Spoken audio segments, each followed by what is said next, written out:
사무엘상 9장입니다.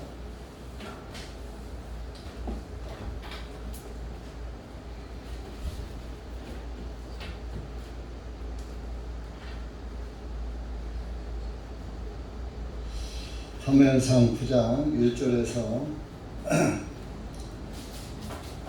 우선 14절까지 먼저 읽겠습니다.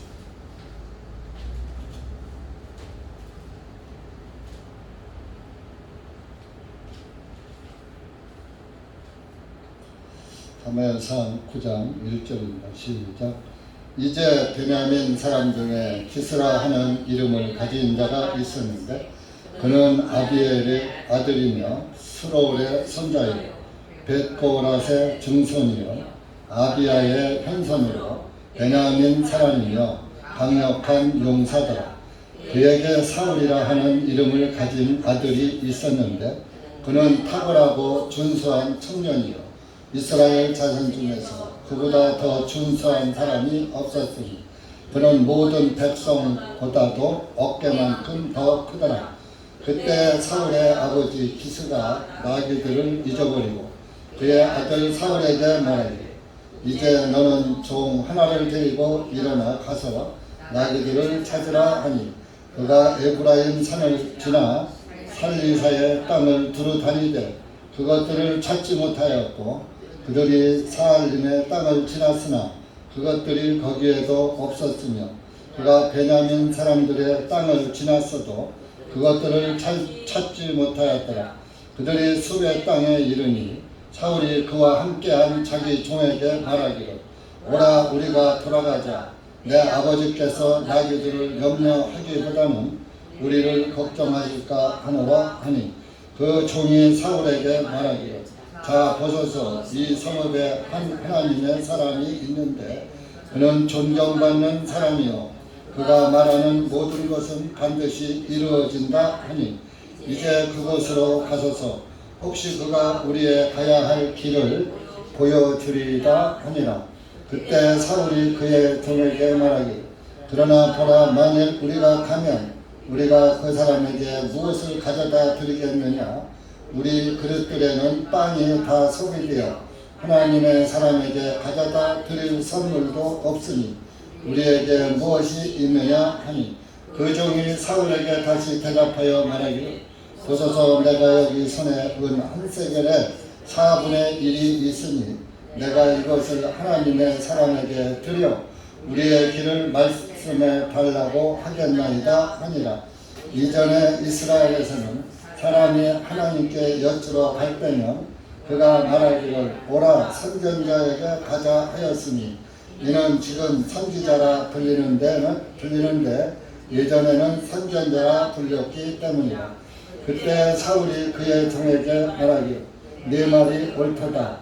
오라 우리가 가자 하고 그들이 하나님의 사람이 있는 그 성읍으로 가니라. 그들이 성읍을 향하여 언덕 위로 올라갈 때에 물을 기르러 가는 젊은 여인들을 발견하고 그들에게 말하기를 선견자가 여기 계시느냐 하니 그 젊은 여인들이 그들에게 대답하여 말하기를 계시니이다. 보소서 그가 당신보다 앞서 있으니 지금 서두르소서. 그가 오늘 성읍에 오셨나니 이는 오늘 상당에서 백성의 희생물이 있기 때문이다. 당신들이 성읍으로 들어가면 그가 먹으려고 산당으로 올라가기 전에 곧 그를 만날 것이니이다. 그가 오기 전에 백성이 먹지 아니하나니 그가 희생물을 축복한 후에야 청함을 받은 자들이 먹기 때문이다. 그러므로 지금 올라가셔서 이때쯤에 그를 만날 수 있으리이다 하니 그들이 성읍으로 올라가서 그 성읍으로 들어가니 보라 사무엘이 산당으로 올라가려고 그들을 향하여 나오니라. 기도하시겠습니다. 은혜의 주님 감사합니다. 오늘도 주님의 은혜와 사랑 가운데 우리의 발걸음을 이한 곳에 불러 모아 주시고 주님의 말씀을 대할 수 있도록 은혜 베풀어 주시니 감사합니다. 이한 시간도 주님의 말씀을 사랑하고 주님의 말씀을 사모하는 심령에게 주님의 말씀을 깨닫게 하시고 주님의 말씀이 또 생명 양식이 되어서 우리가 영적 삶을 사는 데에 조금도 부족함이 없도록 살아갈 수 있도록 은혜 베풀어 주시고 이 한 시간도 말씀을 주님께서 시종 주관하여 주시옵소서. 이 한 시간 온전히 주님께 부탁하며 예수님의 이름으로 기도합나이다. 아멘.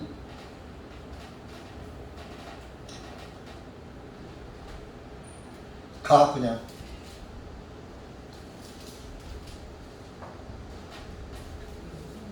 못 들어가고.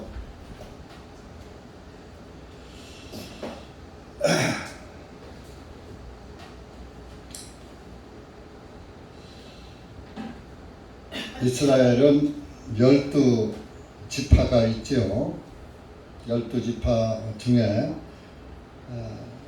그 12지파는 여러분들도 아시다시피 야곱의 12 아들이 이스라엘의 12지파가 된 것이죠. 그런데 이 베냐민은 제일 그 막내 아들로 태어난 그 아들입니다. 그래서 아주 그 요셉 다음 막내 아들인데 그 야곱이 아주 가장 사랑했던 그런 아들이기도 합니다. 그런데 그 베냐민 지파 사람 중에 기스라는 사람이 있었고 그 기스라는 사람은 아비엘의 아들이고 스롤의 손자고 또 아비아의 현손으로 베냐민 사람이며 강력한 용사더라. 기스라는 사람이 그때 당시에 아주 강력한 용사였고 현손은 고손자를 현손이라고 하는 게 고손자, 증손자 다음에 손자를 이제 고손자라고 하지 않고 현손이라고 하는 거예요. 거기에서 이제 그 기스의 아들 중에 사울이라고 이름을 가진 그 사울이라는 아들이 있었는데 그는 아주 지혜가 탁월했어요.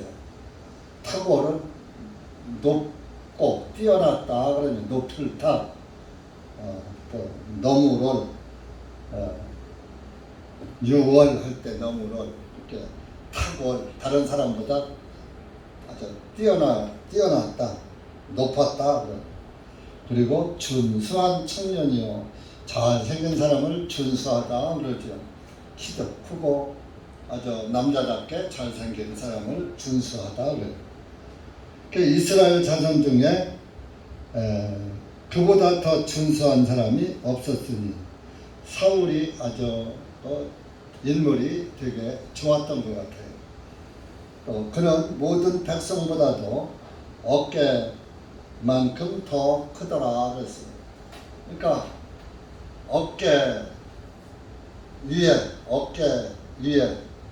어깨에서부터 머리 끝까지 부분, 머리 하나가 더 있는 거죠. 다른 사람보다 최고 키 큰 사람보다도 머리 하나가 더 있는 거예요. 그러니까 그 모든 사람들이 다 볼 수 있는, 모든 사람들을 다 내려다볼 수 있는 그런 키 큰 그런 청년이었어요.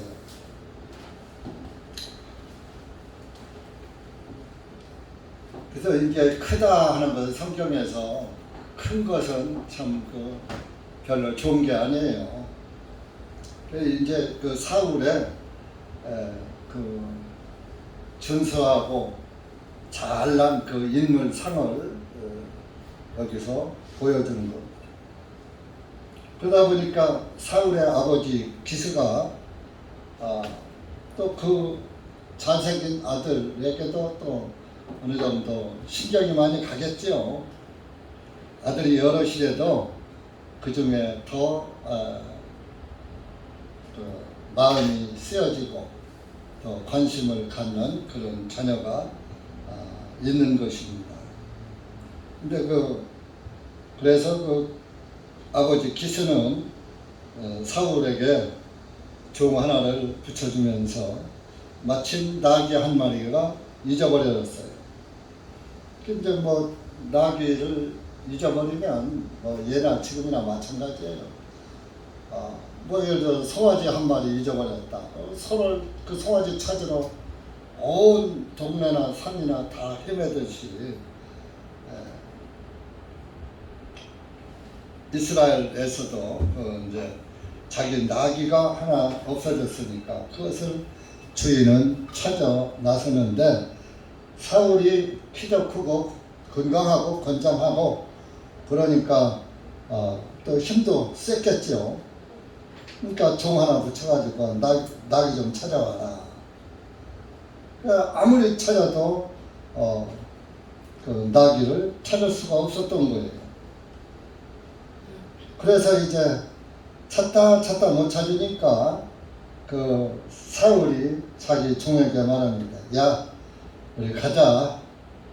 야, 우리가 나귀를 찾기보다는 우리 아버님께서 나귀 걱정하다가 이제 아들이 안 돌아오니까 아들 걱정이 더 클지 모르니까 우리 그냥 돌아가자 그랬어요. 그러니까 사람은 참 그 주변 사람을 잘 만나야지 되는 거예요. 그런데 종이지만은 그 종은 그 사람을 보필하고 안내하고 그런 사람이란 말이에요. 종도 잘 만나야 되는 거죠, 지혜로운. 그래서 사람은 아무리 잘났어도 자기 혼자는 못 살아가는 거예요. 서로 믿고 의지하고 돕고 사는 겁니다. 우리가 신앙생활도 아무리 자기가 신앙이 좋아도 자기 혼자 신앙생활하는 것이 아닙니다.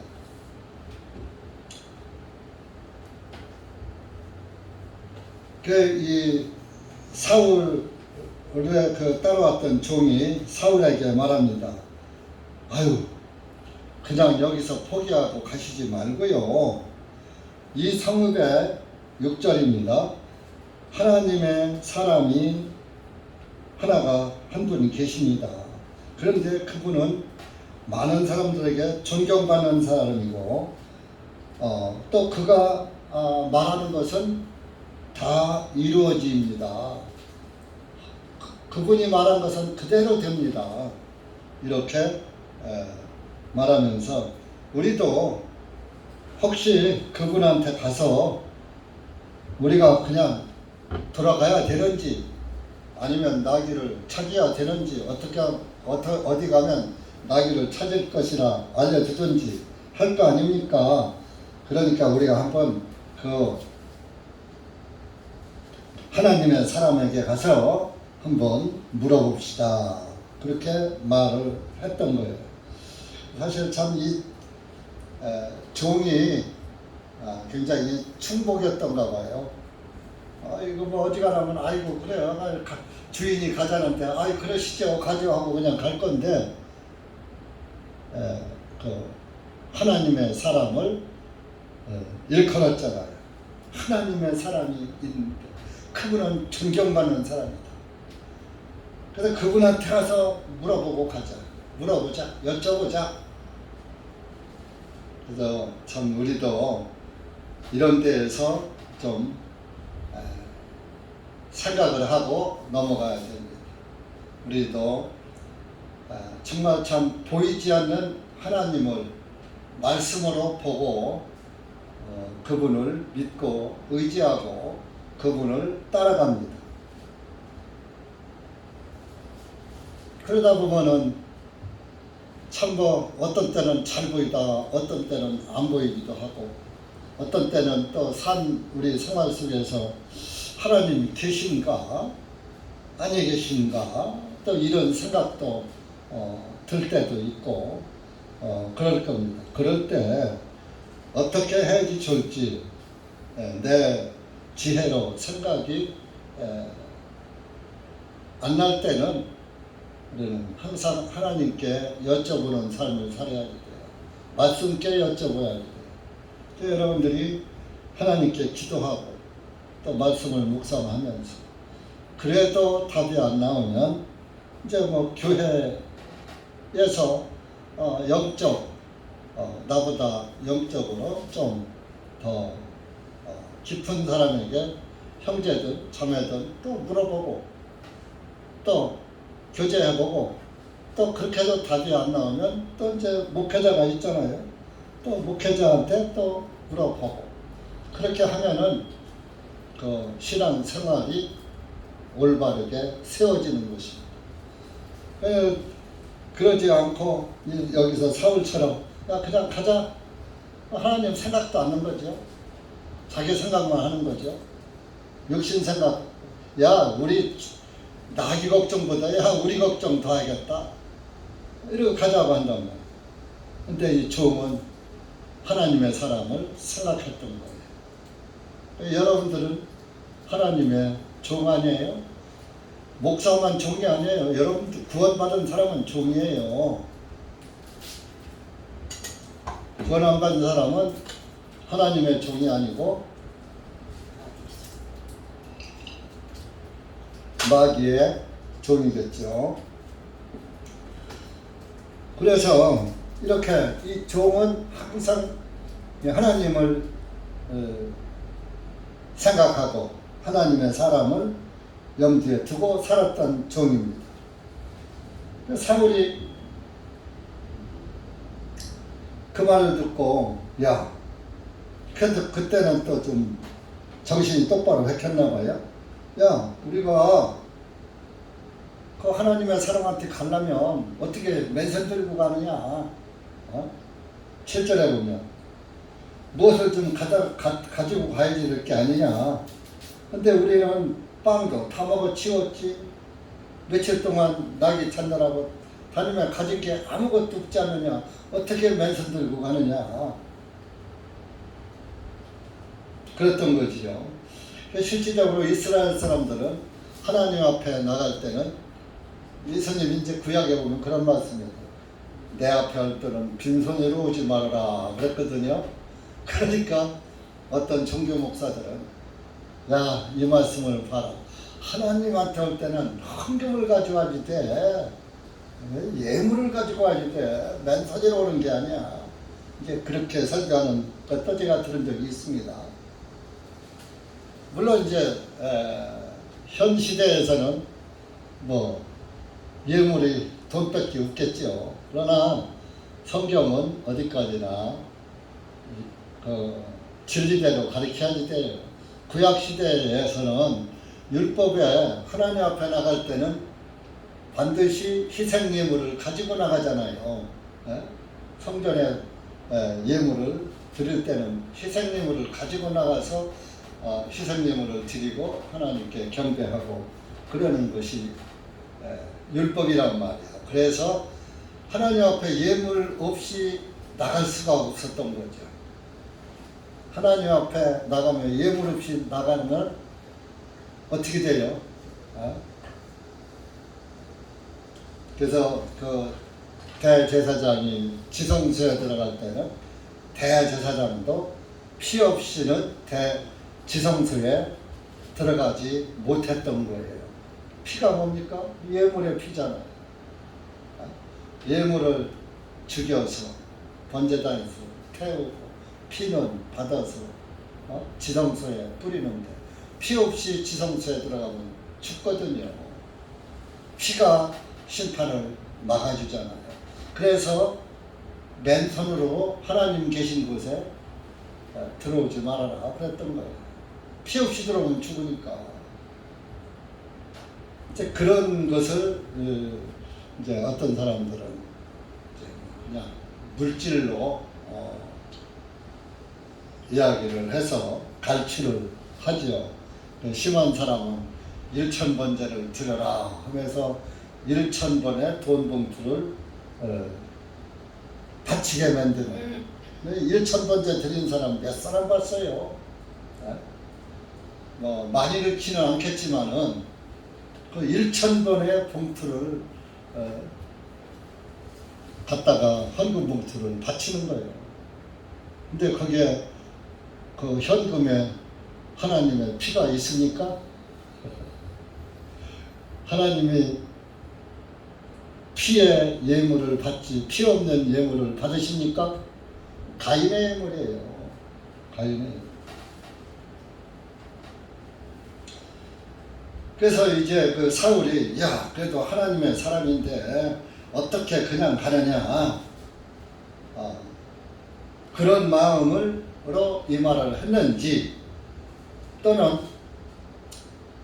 그냥 그때 당시에 이스라엘 민족들도 다른 신들을 믿는 사람들이 많았거든요.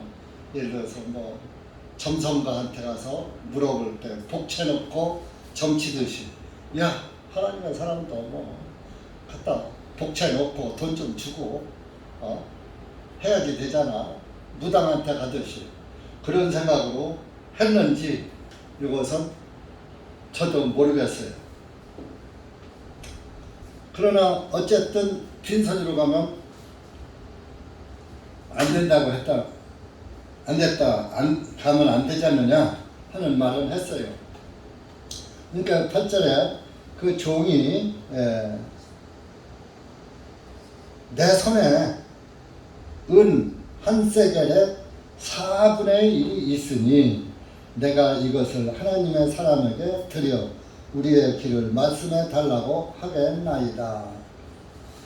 예, 뭐 가진 거는 없는데 내 수중에 은 이제 한 세겔이 아니라 한 세겔의 4분의 1이란 말이에요. 이스라엘 법에는 반세겔을 드리는 그런 그 법도가 있었죠. 1년에 한 번씩은 하나님께 남녀를 막론하고 노소를 막론하고 20세 이상은 1년에 반세겔씩을 무조건 다 드려야지 돼요. 근데 이건 여긴 4분의 1이란 말이에요. 4분의 1. 반세겔에 또 반이란 말이에요. 근데 이제 이때의 문화가 그저 은 한 세겔에 4분의 1을 드리는 그런 그 풍속도 있었다고 합니다. 그래서 많은 돈은 아니지만 그래도 은 4분의 한 세겔에 4분의 1을 갖다 주면서 이렇게 자기 그 예물로 드리는 그런 풍속도 있었기 때문에 4분의 1만 있어도 갈 수가 있었던 거예요. 그래서 이제 그 사울도 그런 풍속을 알으니까 그래? 은 한 세겔에 4분의 1을 네가 가지고 있다고? 그러면 그거 가지고 가자. 그 여기 보면 이제 9절에는 선견자라고 나오죠. 선견자에게 가자. 선견자인데 지금은 선지자라고 불린다. 이게 이제 가로 열고 그 말씀을 해놨죠. 선견자나 선지자나 같은 말이에요. 먼저 보는 거나 먼저 아는 거나 같으잖아요. 네. 그래서 그때 당시는 선견자라고 불렀다 이겁니다. 그래서 사울이 그래 가자. 그래서 이제 사무엘을 만나러 갑니다.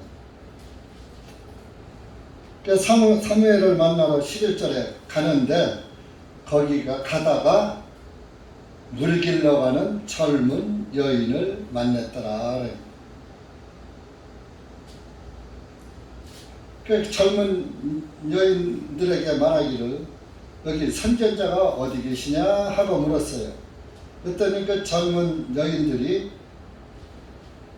예, 그분이 여기 계십니다. 이제 그분이 당신들보다 지금 조금 전에 지금 이곳을 지나가셨습니다. 오늘 산당에 예물을, 희생물을 드리는 날입니다. 그래서 그분이 지금 산당에 가시기 위해서 방금 지나가셨다. 여기 이제 산당인데 이때 당시는 그 하나님의 성전이 제대로 건축된 게 없었기 때문에 그래서 그냥 그 산당에 아무데나 서도 하나님께 희생 예물을 드렸던 거예요. 그런 것이지 뭐 여기 산당이라고 해가지고 우상 숭배의 산당이 아니에요. 그러니까 하나님께 뭐 아브라함도 뭐 단을 쌓고 하나님께 그 번제를 이렇게 드리고 했듯이 이 사무엘 시절에는 제사장 하나님의 성전은 없었어도 그냥 하나님께 예물을 드리는 그 산당이 있었다. 이제 산당으로 이제 그분이 가신다고 갔는데 당신들 그럼 빨리 가시오. 그분이 산당으로 올라가기 전에 빨리 가면 산당에 들어가시기 전에 산당에 들어가면은 교제를 못 하잖아요. 예물 드리는 것 때문에. 그래서 그 자리에 빨리 가면 만날 것입니다. 그래서 이제 빨리 가라고 이렇게 그 젊은 여인들이 말을 해줬어요. 여기서도 참 이 젊은 여인들이 길 안내자가 된 거예요. 그래서 이 사무엘을 만나는 것은 이 사람들에게는 큰일이거든요. 그래서 정말 그 하나님께 희생 예물을 드리는 일도 가장 아주 귀중한 일이고, 그래서 이 젊은 여인들도 그 사무엘에 대해서 깊은 관심을 가지고 있었던 거예요. 그러니까 그분이 지나가는 것도 보고 그분이 가면 무엇을 할지도 다 알고 또 이 사울 일행에다가 아주 자세하게 길도 안내해 주면서 만날 수 있는 방법까지 말을 한 거예요. 여기서도 이제 이 젊은 여인은 길 안내자가 된 거 아니에요. 오늘날의 길 안내자는 누굽니까? 바로 교회예요. 또 이제 문자대로 하면 젊은 여인인데 이제 젊은 여인은 뭐요? 건강한 여인을 의미하는 거예요. 건강한 교회. 건강한 교회는 하나님의 말씀의 길, 진리의 길을 잘 알고 있고 또 알고 있으면서 올바른 그 하나님을 만날 수 있는 길을 아주 똑똑하게 알려준다 이겁니다. 지금 이 젊은 여인들은 그냥 뭐 물길로 가다가 그냥 저로 가면 만나요 이렇게 하지 않고 있어. 자세하게 지금 빨리 가셔. 빨리 안 가면은 못 만납니다. 산당에 들어가기 전에 만날 수 있으려면 빨리 가시오. 여러분들도 구원받을 영혼을 놔두고 아직 날짜가 많이 남았고 아직 젊은 때 천천히 전도하지 이렇게 하면 안 되는 거예요. 요즘 얼마나 세월이 요즘 굉장히 무서운 시대로 바뀌어져 가고 있어요. 묻지마 살인 막 난무하고 있고 우리나라에서는 정말 참 사상 초유의 사건이 벌어지고 있잖아요. 차를 가지고 고의적으로 돌진을 하지 않나, 칼을 가지고 묻지마 살인을 하지 않나. 물론 그런 일은 당하지 않겠지만은 사람의 일은 모르는 거예요. 언제 어떻게 사망에 그물에 올무에 덫에 걸릴지 모르는 것이 우리의 인생입니다. 그 여러분들이 항상 성령 충만한 삶을 가지고 살아야지 돼요. 구원 받았으니까 그냥 볼 거 다 보고 할 거 다 하고 즐기며 살자. 내 목적대로 살자. 구원받은 사람은요, 내 목적이 없는 거예요. 주님의 길이 나의 목적이 되어야지 되는 거예요. 주님의 길 외에 다른 길을 목표로 삼고 가면은 그 길은 다른 길이 되는 거예요. 다른 길이 뭐 엄청나게 아주 뭐 뚝 떨어져 있는 게 아니에요. 주님 길 옆에 바짝 붙어서 요게 주님의 길인지 요게 곁길인지 모를 정도로 오히려 더 길이 잘 닦아져 있어. 편하게. 에? 여러분들 아주 세상의 맛을 즐기기에 세상 길은 멸망의 길은 재밌고 즐겁고 기쁘고 달콤하고 아주 그 쾌락의 길로 인도합니다. 근데 주님의 길은 고난의 길이에요. 어떤 길을 가고 싶어요?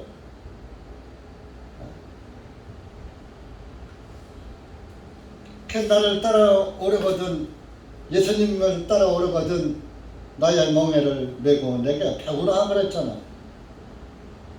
그러니까 주님이 가신 길은 어떤 길입니까? 기쁘고 즐겁고 쾌락의 길입니까? 안락의 길입니까?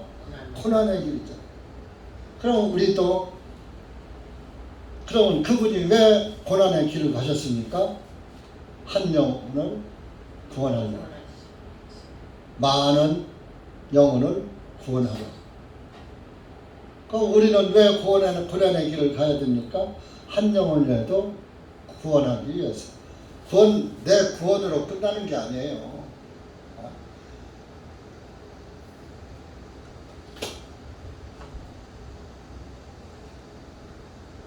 그런데 많은 사람들이 착각 속에 신앙생활을 하는 거예요.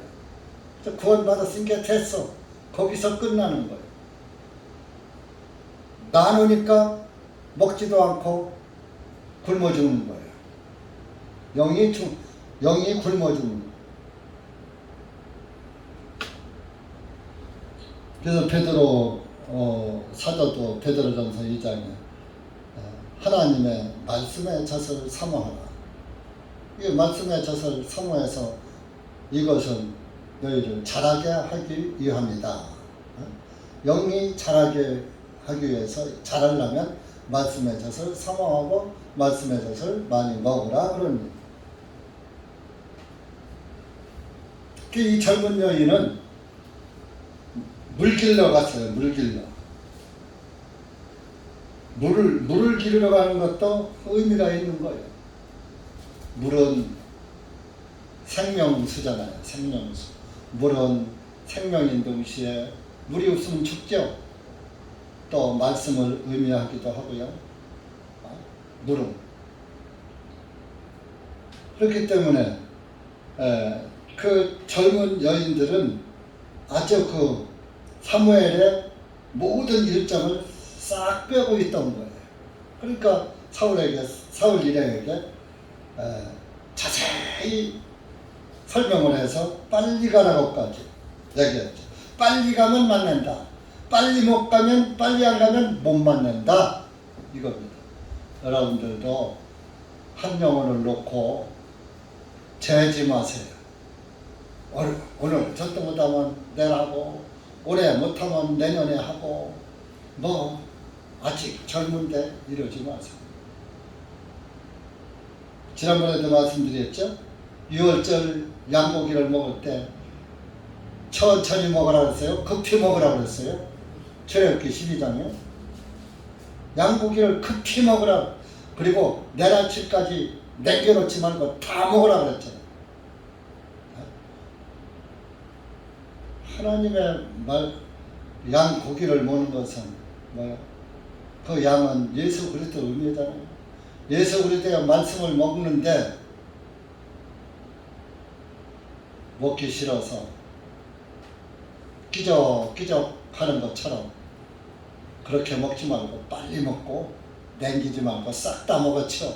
하나님 말씀을 자꾸 미루고 뒷자리로 밀어놓지 말고, 자, 만나도 그날 걷어서 다 먹지 않고 그날까지 두니까 그 만나 그대로 있어요? 벌레가 생겼어요? 벌레가 생기잖아요. 그러니까 하나님의 말씀을 빨리 먹고 그 하나님의 말씀이 생명양식이 안 돼버리면 벌레가 나오래요. 그래 하나님의 말씀으로다가 자기 육신 생각하고 갔다가 딱 붙여서 육신의 행위로 살게 되니까 구더기가 나오는 거예요. 벌레가 구더기요. 음식에서 벌레 나오는 게 구더기 아니에요? 꼭 구더기라고 써야 구더기요?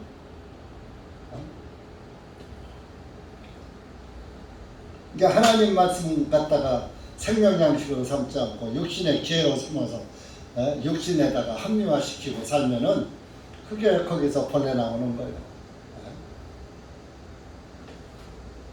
그래서 그 사울 일행은 그 여인들의 안내를 받고 산당을 향해서 부지런히 갔죠. 하다 보니까 진짜 만났어요. 사무엘 일행은. 만나서 사무엘에게 이제 인사를 하고 이제 했겠죠. 이게 사무엘도 알고 있는 거예요. 15절에 보면 하나님께서 사울이 오기 첫날 사무엘의 귀에 일러 말씀하시기를, 미리 하나님께서 사무엘에게 알려줬어. 내일 이러이러한 사람이 너를 찾아올 거야. 16절에 보면 내일 이맘때 베냐민 땅에서 온 한 사람을 내게 보내리니, 베냐민 사람이라 했죠. 1절에 베냐민 지파. 너는 그에게 기름을 부어서 내 백성 이스라엘을 다스릴 대장으로 삼으라. 대장, 왕으로 삼으라. 그런 얘기죠. 그가 블레셋 사람들이 손에서 내 백성을 구원하리라. 내가 백성을 돌아보았으니 이는 그들의 부르짖음이 내게 상달되었기 때문이라 하셨더라. 이스라엘 민족들이 우리에게 왕을 주십시오, 왕을 세우게 해주십시오 하고 부르짖었다. 하나님이 그 소리 들었으니까 내가 왕 세워준다. 기분이 좋지는 않지만 너희들이 원한다면 한번 왕 밑에서 살아봐라. 나는 너희들에게 요구한 것이 없어. 세금도 내라고 않고.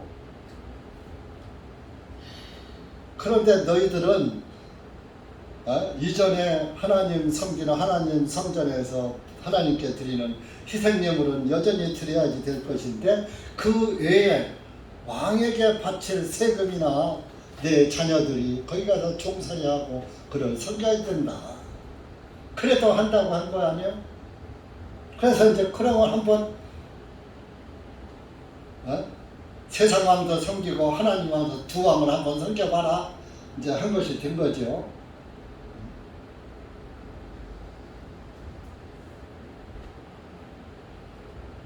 그 사무엘이 17절에 사울을 보자 주님께서 그에게 말씀하시기를, 딱 사무엘에게 하나님이 말씀하시는 거예요. 내가 너에게 말하였던 그 사람이다. 봐라. 이 사람이 내 백성을 다스릴 사람이다 하고 알려주신 거예요. 그러면 여기에서 구약시대에는 하나님이 그 선지자들에게 직접 말씀을 들려주시고 우리 사람이 옆에서 사람에게 말하듯이 하나님께서 그 사람에게 만 알게 말씀하셨던 거예요. 그러므로 인해서 하나님이 눈에 보이진 않지만 사무엘은 하나님의 말씀을 듣고 그대로 따라가고 그대로 믿는 것이죠.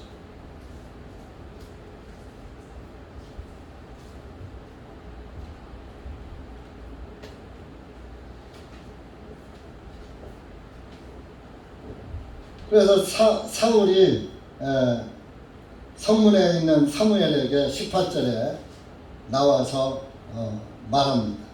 내가 원하노니 선전자의 집이 어디 있는지 내게 말씀해 주소서. 몰라보는 거예요. 사울은 사무엘을 눈앞에 두고 사무엘에게 선지자의 집이 어딘지 알려달라.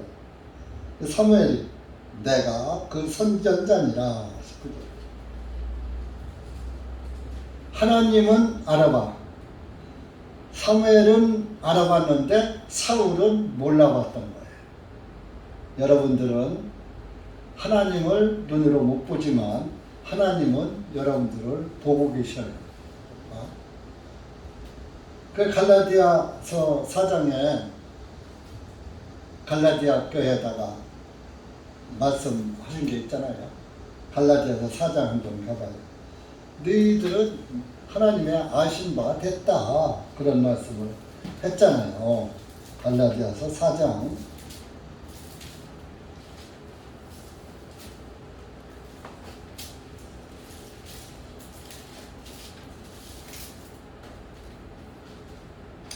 9절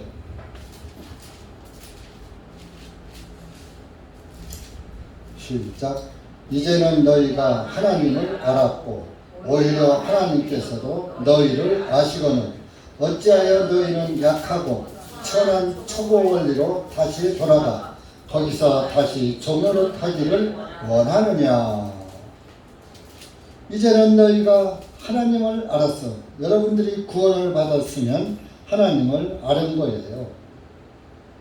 또 하나님께서도 너희를 아시거늘 너희를 알아. 근데 구원받은 사람은 몰라. 알았어요?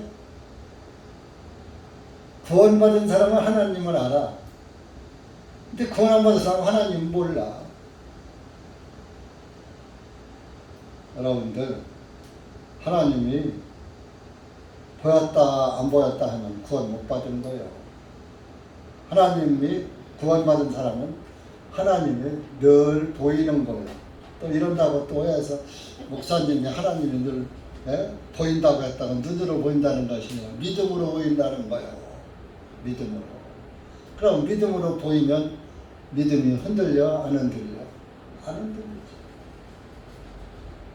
그러니까 하나님도 알아 나를. 여러분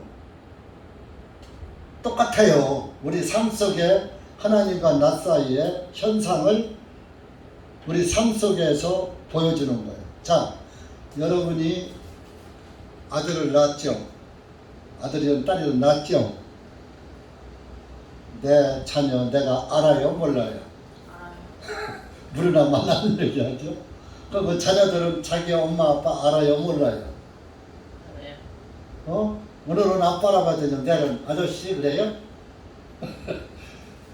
날마다 아빠, 날마다 엄마 안 변해. 옆에서 야 이거 네 아빠 아니야, 네 엄마 아니야. 아니야, 우리 엄마야, 우리 아빠야.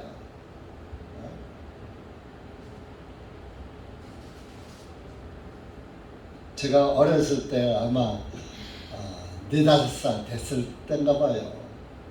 우리 이제 아버님 친구들이 막 이렇게 매일 놀면서 나를 이제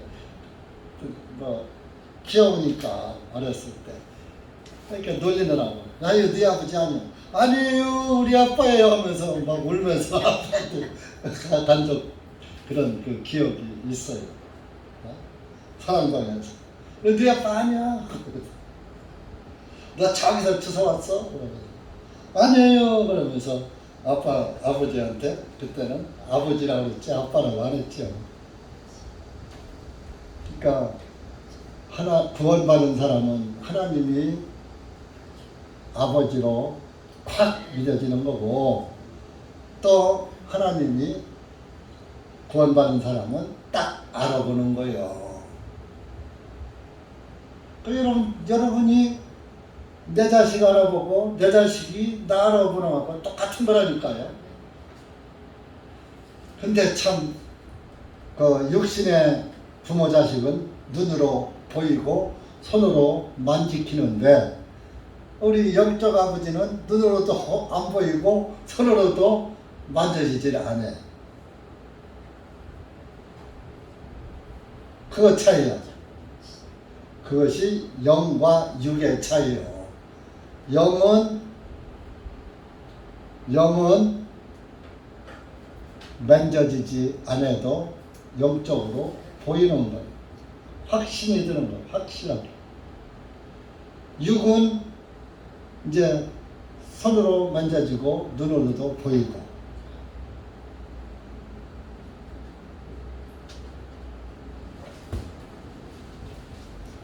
그런데 영은 변하지 않아요. 영은. 근데 육은 변하잖아요. 육은. 부모가 자식도 버리고 자식이 부모도 버리고 막 그러잖아요. 나를 낳은 부모도 버리잖아요. 죽이잖아요. 자기가 낳은 자식도 죽이잖아요. 이게 육이요. 육의 삶이에요. 이게 육의 삶은 완전치 못한 거예요. 그러나 우리 하나님 아버지가 영의 아버지는 절대 날 죽이지 않아. 절대 버리지 않아. 또 영의 자녀들도, 하나님의 자녀들도 주님을 등지지 않는다 이거예요. 왜?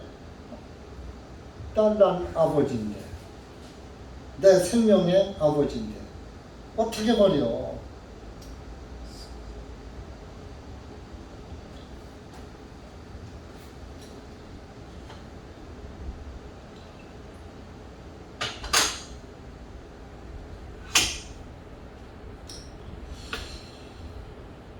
그래서 이렇게 그 사울을 이제 그 왕으로 삼으시기로 했다. 사울이요, 이때만 해도 참 굉장히 겸손했어요. 그 21절에 보면요, 21절 한번 읽어보세요. 21절. 사무엘상 9장 21절 시작. 사울이 대답하여 말하되 나는 이스라엘 지파 중에서 가장 작은 베냐민 사람이 아니니까 또 내 집은 베냐민 지파의 온 집안 중에 가장 작은 집이 아니니까 그런즉 어찌하여 당신은 내게 그렇게 말씀하시나이까. 이 보잘것없는 베냐민 지파, 제일 숫자도 적은, 땅덩어리도 작은 베냐민 지파 사람, 12지파 중에서 가장 그 작은 땅의 작은 민족의 숫자에 가장 아주 작은 지파라 이겁니다. 그런데 어떻게 그런 가장 작은 집안에서 나온 나를 대장을 삼는다고, 왕으로 삼는다고 하십니까? 왕이 나려면은 아주 그 집안도 권력이 있고 아주 왕성하고 이스라엘에서 아주 명성도 날리는 그런 집안에서 왕이 나와야지. 어떻게 보잘것없는 집안에서 왕이 나온다고 하십니까? 겸손이지요.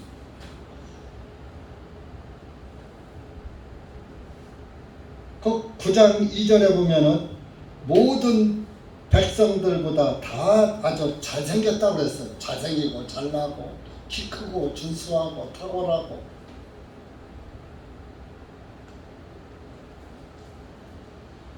그러니 그때 당시에 개인적으로 사울이 세상에서는 많은 사람들에게 정말 참 잘생겼다, 미남이다, 하여튼 아주 육신적인 칭찬을 많이 받고 살았을 거예요.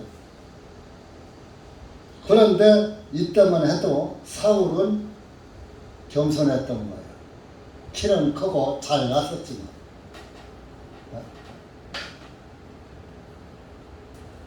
그래서 사람은 자기를 낮출 때 높아지는 거예요. 사울이 어깨 하나에 머리 하나가 더 있을 정도로 준수하고 잘 컸지만 자기는 작은 자로 자기를 지칭했던 거예요. 이따만 겸손. 예수님은 하나님의 아들이셨지만 나는 온유하고 겸손하다. 그래서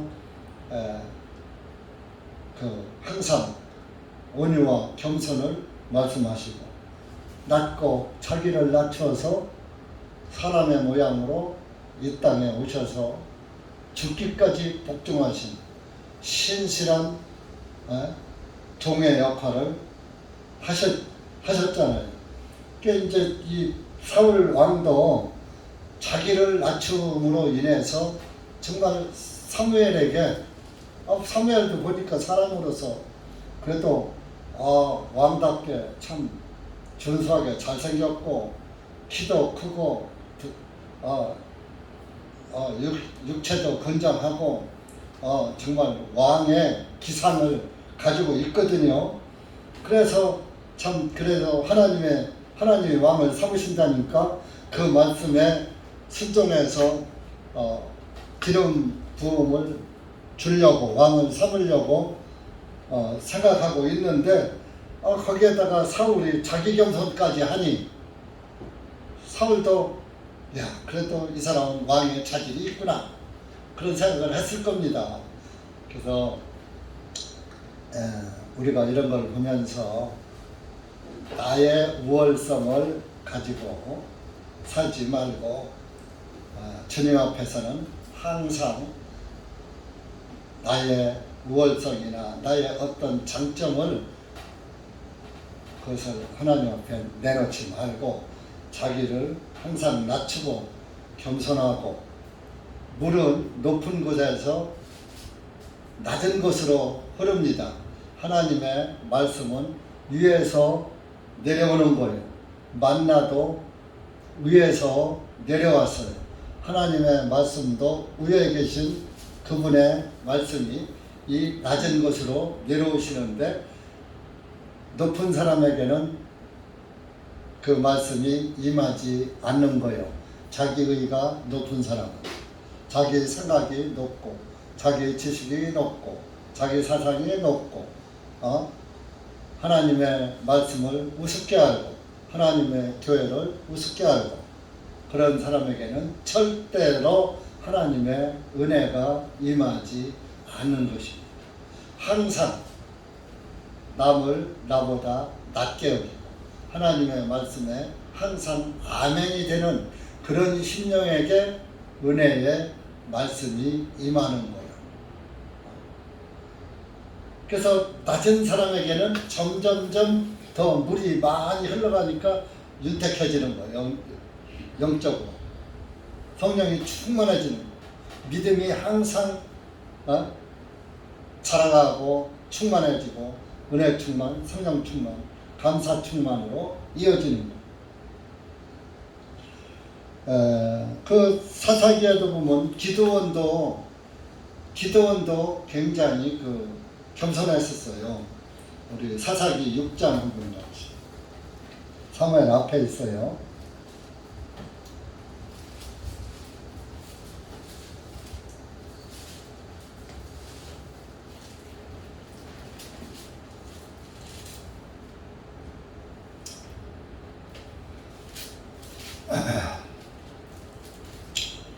(14절)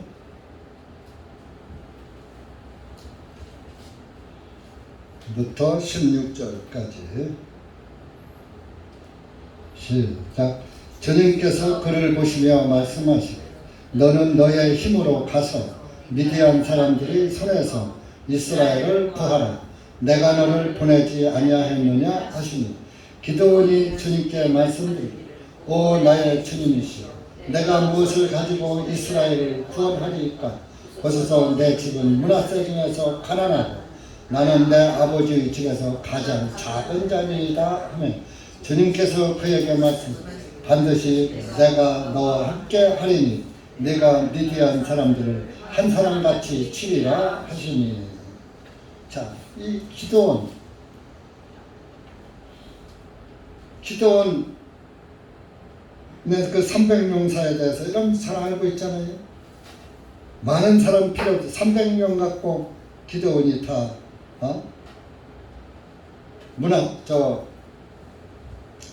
적을 물리쳤잖아요. 미디안 사람들을. 근데 15절에 보면 내 집은 므낫세 중에서 가난하고 므낫세 지파였던 거예요. 나는 내 아버지의 집에 가장 작은 자녀이다. 우리 아버지 아들 중에서도 가장 못난 사람인데 제가 어떻게 그걸 한다고요? 하나님 앞에서는 자기가 기도원이 얼마나 기도원의 300명사로 유명한 사람입니까? 그런데 이렇게 겸손했던 거예요. 겸손이 하나님 앞엔 큰 무기예요. 자기가 됐다 하고 자기 의를 자랑할 때 하나님은 그 그릇을 쓰지 않는 거예요. 그래서 사울 왕이 되기 전에는 본문 21절에 보면 베냐민 지파는 온 이스라엘 중에 가장 작은 집이다.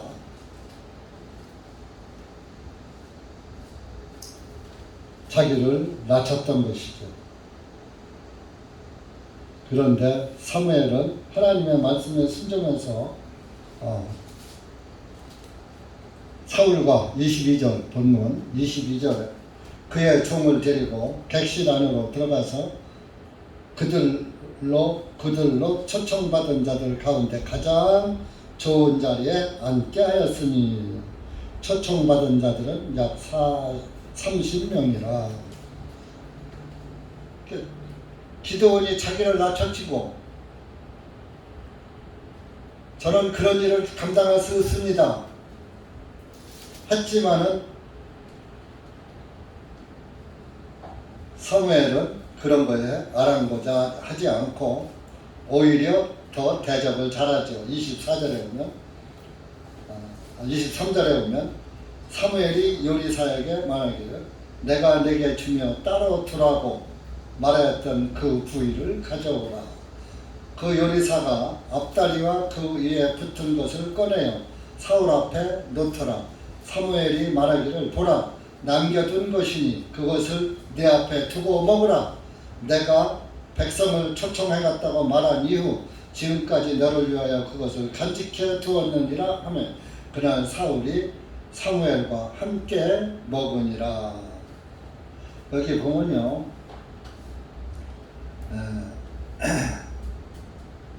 앞다리와 24절은 그 위에 붙은 것을 꺼내어 사울 앞에 놓더라 그랬습니다.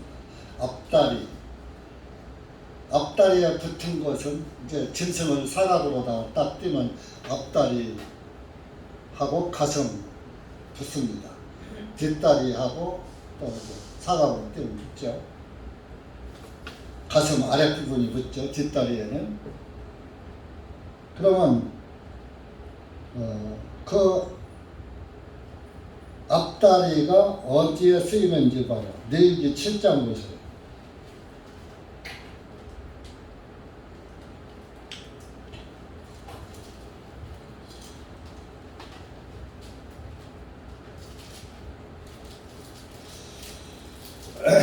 레위기 7장 32절에서 34절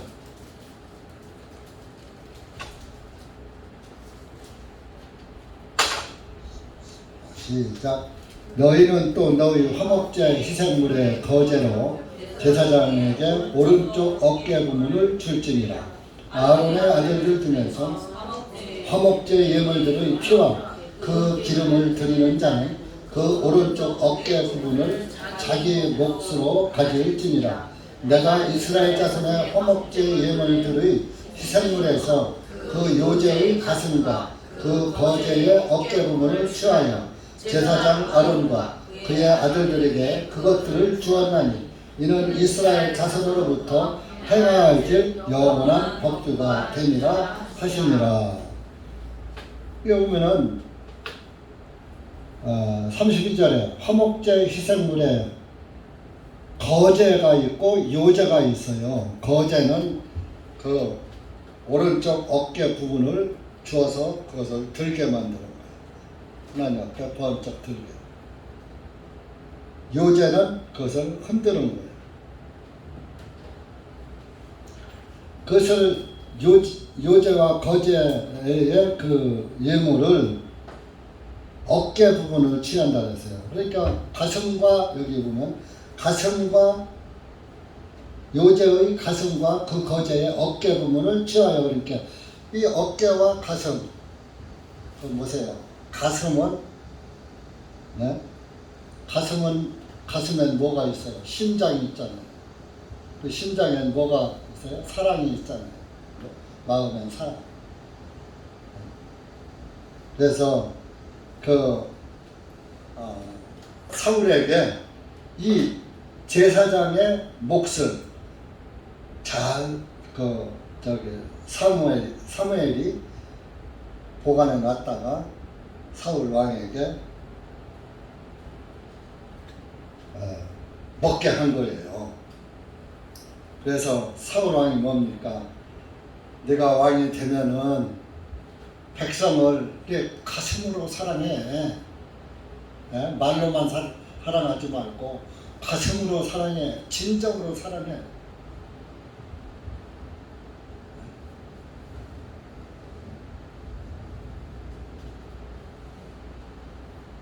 그런 말이 있어요. 애민 여자 백성을 사랑하기를 아들같이 하라. 여러분들 내 자녀 말로만 사랑해요? 가슴에서 나오는 사랑으로 사랑해요? 마음에서 사랑이 우러나오잖아요. 내 자식은. 그러니까 국민 백성을 사랑하는데 내 아들을 사랑하는 것처럼 자식같이 사랑해라 그러니. 그러니까 왕이 되면은 내가 이 요제 물만 의미 없이 요제 고기만 먹을 게 아니라 이 거제의 예물은 그 마음에서 나오는 사랑으로 왕노릇하라 하는 그런 의미가 담겨져 있는 그 예물을 먹게 만드는 거예요. 그래서 이렇게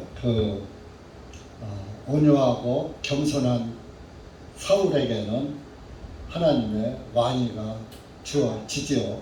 그 왕위가 어디서 주어집니까?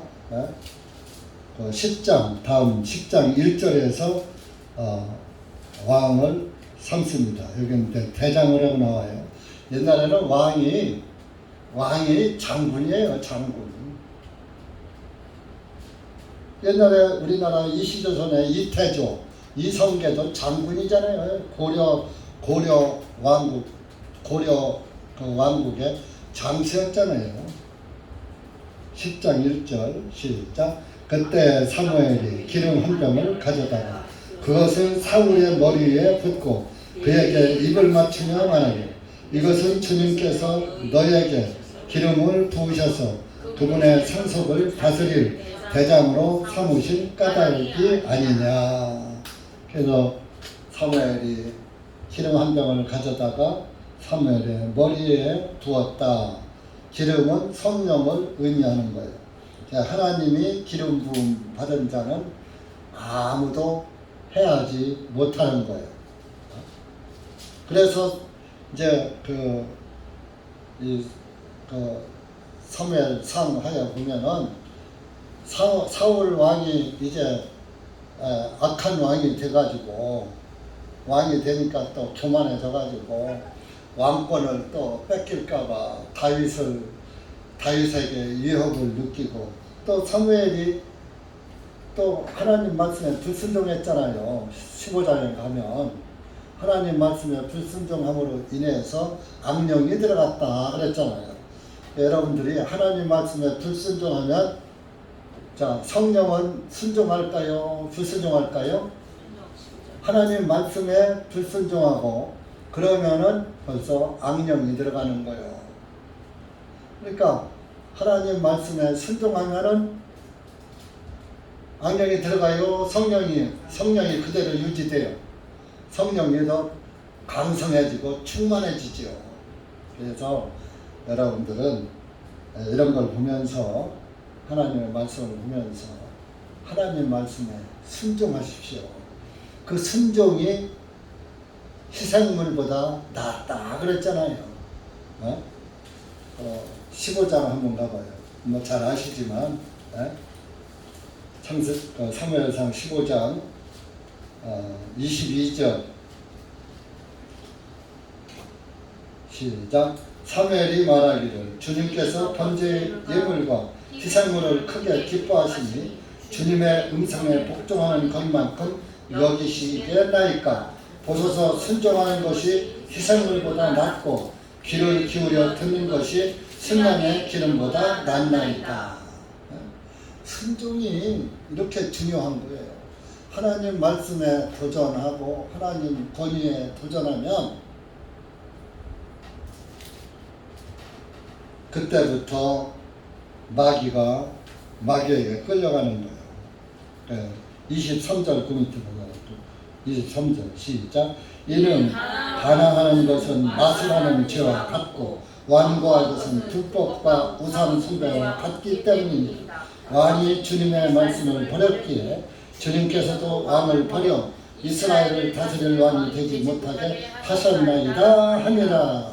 이렇게 하나님의 이때는 이제 그 율법 시대고 하나님이 직접 이렇게 그 다스릴 심정 통치 시대이기 때문에 하나님께서 직접 취하기도 하고 버리기도 하시고 그러는 거예요.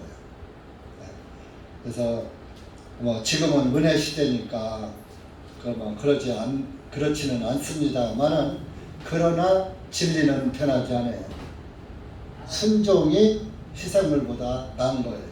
불순종은 마술의 죄와 같은 거예요. 하나님의 말씀에 불순종하면 그때부터 마귀가 틈타기 시작하잖아요. 마술의 죄와 같고 그랬잖아요. 그리고 여러분들 자녀를 둔 엄마들은 애들이 그 마술하는 거, 뭐 만화나 뭐 이런 책 같은 거, 마술책 이런 거 가급적이면 보여주지 말아요. 마술 쇼 하는데 그런데 데리고 다니지 말아요. 그런 데에 어려서부터 길들여지면은 하나님의 성령은 눈으로 보이지 않지만 마술은 보이잖아요. 텔레비전에서 나오고 하잖아요. 신기하잖아요. 근데 마술은 속이는 거예요. 속이는 것이지 실제가 아니잖아요. 그 마귀는 속이는 자예요. 근데 성령은 속이지 않습니다. 그러니까 마술은 속이는 것이고 마술이요 마귀 맞자란 말이에요. 그래서 여러분들 우리가 오늘 사무엘상 9장 말씀을 보면서 근데 왕이 되기 전 사울은 온유하고 겸손하셨다. 근데 왕이 되고부터 사무엘만 기름 부음 받은 사람이야? 나도 기름 부은 왕이야. 그러니까 선지자가 안 오는데 어떻게 내가 대신 해야지. 하나님의 권위에 도전한 거예요. 여러분들은 하나님의 말씀의 권위에 도전하지 말고 항상 하나님 말씀에 복종하고 순종하는 그런 그리스도인으로 살면 믿음이 아주 항상 충만하고 성령이 충만하고 은혜가 충만하고 주님이 항상 나와 함께 하신다는 것이 마음에서 아주 확신이 서가지고 저 높은 곳을 향해서 날마다 나아갈 때 힘차게 한 발 한 발 나아갈 수 있는 것입니다. 기도합시다. 하나님 아버지 감사합니다. 오늘 우리가 사무엘 9장 말씀을 통해서 그 사울 왕의 일을 보면서 다시 한번 우리도 어떤 사람이 되어야 마땅할까 하는 묵상을 해 보았습니다. 하나님 아버지 감사합니다. 우리는 이 세상에서 구더기 같고 벌레 같은 존재요, 티끌 같은 존재에서 우리의 체질이 진토임을 주님은 아시지 않습니까? 하는 기억하시지 않습니까? 하는 말씀을 우리가 기억합니다. 우리는 주님의 말씀대로 진토요, 벌레요, 구더기요, 더럽게 하려는 그 존재로서 소망도 없고 희망도 없이 살다가 이제 우리의 소망이신 주님을 만나서 하늘나라를 소망 삼고 영생을 소망 삼고 살 수 있는 은혜를 베풀어 주신 것을 다시 한번 감사를 드립니다. 여기 고개 숙인 사랑하는 우리 주님의 사랑하는 자녀들 한 영혼 한 영혼 기억하시고 항상 우리의 생명의 길로 인도해 주시고 은혜의 길로 인도해 주셔서 사탄막이 틈타지 못하도록 막아주시고 항상 성령님의 그 말씀의 본능에 인도함을 받는 신실한 그리스도인으로 살 수 있도록 은혜를 베풀어 주시옵소서. 예수님의 이름으로 감사하며 기도하옵나이다. 아멘.